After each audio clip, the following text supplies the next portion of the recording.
ఎన్నో ఔషధ గుణాలున్న కరివేపాకు పొడిని తయారు చేసుకుందామండి. ఇది మధుమేహాన్ని, రక్తపోటుని, అలాగే మన హెయిర్ని కూడా ఫాల్ చేయకుండా ఉంటుంది.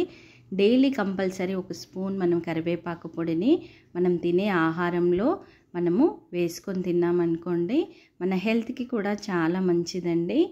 డైలీ కంపల్సరీ మనము ఒక స్పూన్ అయితే కరివేపాకు పొడి తిన్నామనుకోండి, ఏదో ఒక రూపంలో మనకి మన హెల్త్కి చాలా సహాయపడుతుందండి. ముందుగా కరివేపాకు పొడిని ఎలా తయారు చేయాలో చూద్దామండి. ముందుగా అయితే నేను ఇక్కడ ఒక 30 రూపాయలది కరివేపాకుని తీసుకున్నానండి. వాటన్నిటిని ఇలా దువ్వేసి ఆకుల్ని తీసుకొని బాగా శుభ్రంగా కడిగేసి ఒక పొడి బట్ట పైన ఎండబెట్టేసుకున్నానండి. ఇప్పుడు ఎండాకాలం కాబట్టి ఎండలో పెట్టాల్సిన అవసరం లేదు.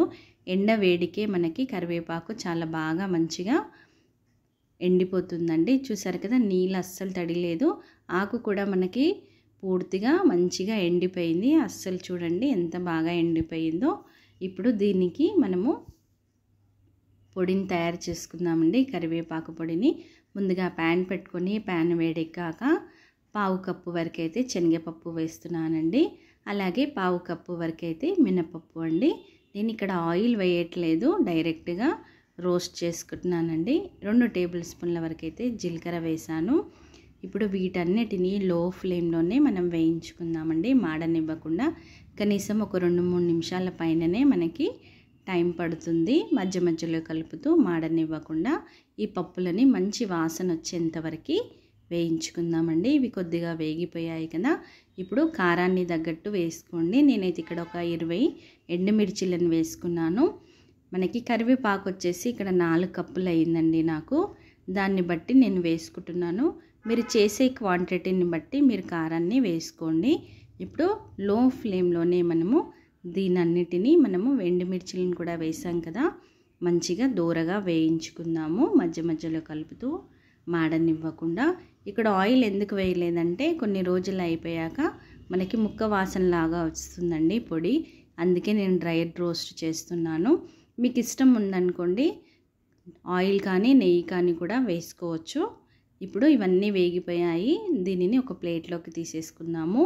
ఇప్పుడు కరివేపాకుని వేసుకుందామండి. కొద్ది కొద్దిగా ఒక 3 సార్లు పట్టిందండి నాకు వేయించడానికి. ఒకటేసారి మొత్తంగా వేస్తే చాలా టైం పడుతుంది వేయించడానికి. ఇలా కొద్ది కొద్దిగా వేసుకుంటూ మనము మధ్య మధ్యలో కలుపుతూ మాడనివ్వకుండా మంచి క్రిస్పీగా అయ్యేంతవరకు కరివేపాకును వేయించుకుందాము. కనీసం ఒక 10 నిమిషాల టైం పడుతుందండి. లో ఫ్లేమ్లోనే మనము వేయించుకుందాము, కరివేపాకును మాడనివ్వకుండా.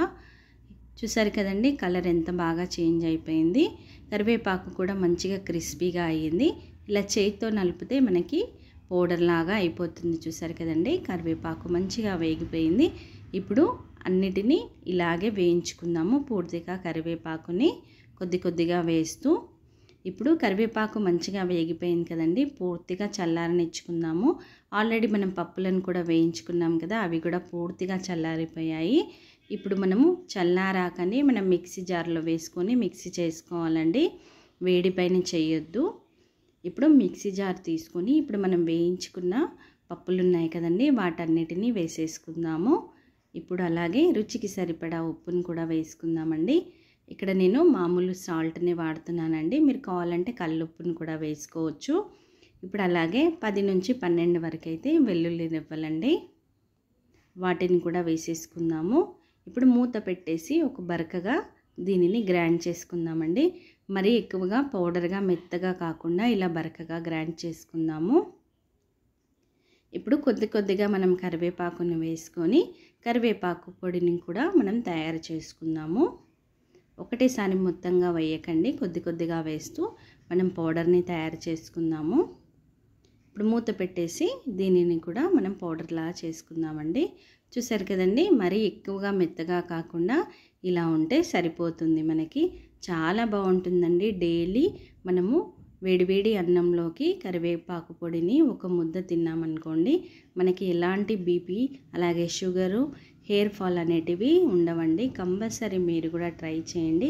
కనీసం ఇది ఒక 6 నెలల వరకు అయితే మనకి నిల్వ ఉంటుంది. మీరు కూడా ఒకసారి తప్పకుండా ట్రై చేయండి. పిల్లల నుంచి పెద్దవాళ్ళ వరకు అయితే ఈ పొడిని తినేయచ్చండి. వేడివేడి దోశలో కానీ లేదంటే ఇడ్లీలో కూడా చాలా బాగుంటుంది. మీకు నచ్చితే కనుక సబ్స్క్రైబ్ చేయండి, లైక్ చేయకుండా మర్చిపోకండి.